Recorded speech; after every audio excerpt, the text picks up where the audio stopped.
بالله من الشيطان الرجيم. بسم الله الرحمن الرحيم. إن الدين عند الله الإسلام وما اختلف الذين أوتوا الكتاب إلا من بعد ما جاءهم العلم بغيا بينهم ومن يكفر بآيات الله فإن الله سريع الحساب.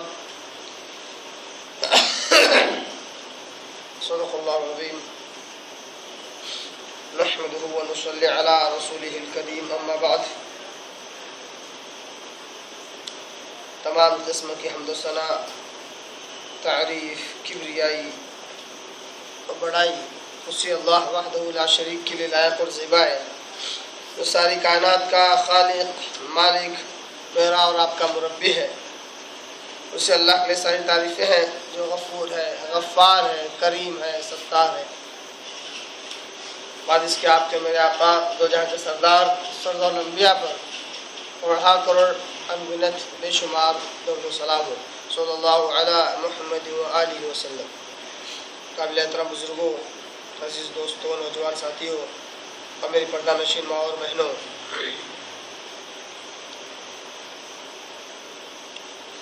قرآن مجید کی ایک آیت کی میں نے تلاوت کی ہے، اور یہ آیت پارہ نمبر 3 سورہ آل عمران، سورہ نمبر 3 اس کے رکو نمبر 2 کی آیت نمبر 19 ہے.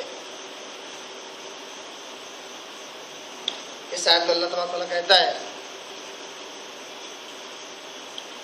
ان الدین عند اللہ الاسلام، بے شک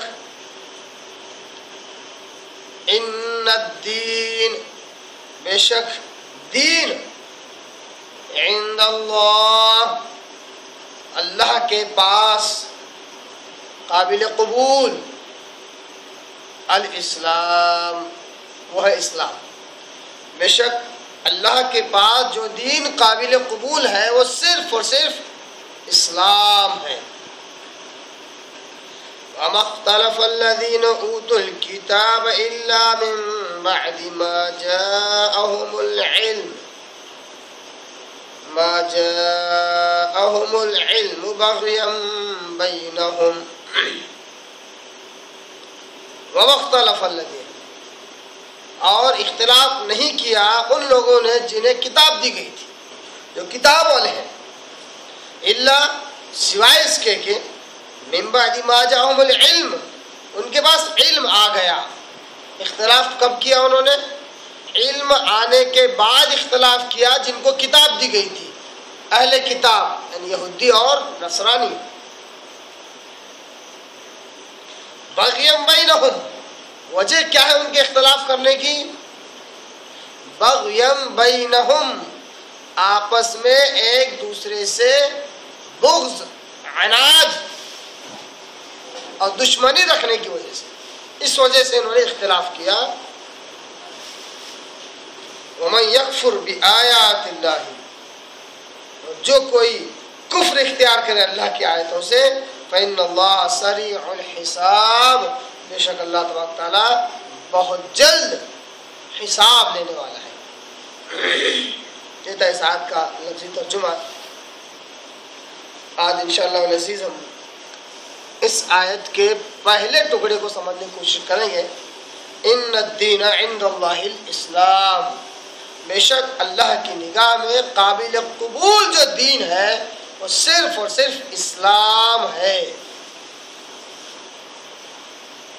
جو دین اللہ کی نگاہ میں قابل قبول ہے، وہ دین جو حشر کے میدان میں اللہ جس کو قبول کرے گا، وہ صرف اور صرف اسلام ہے. اسلام کے علاوہ کوئی دین، اسلام کے علاوہ کوئی دین اللہ تبارک تعالیٰ حشر کے میدان میں قبول نہیں کرے گا.